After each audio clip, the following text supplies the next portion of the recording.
পাহাড় ধস মূলত একটি প্রাকৃতিক প্রক্রিয়া। পাহাড়ের মাটি ধসে পড়াকেই ধস বলে। পাহাড় ধসে প্রাণহানির প্রকৃত চিত্র পাওয়া প্রায় অসম্ভব।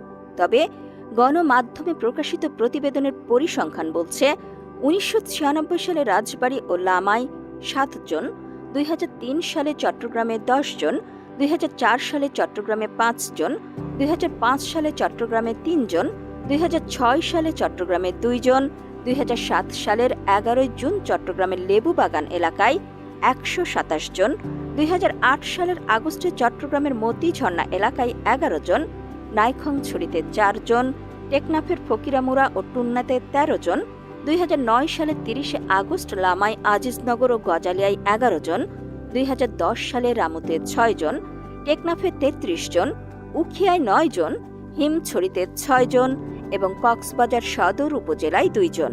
২০১১ সালে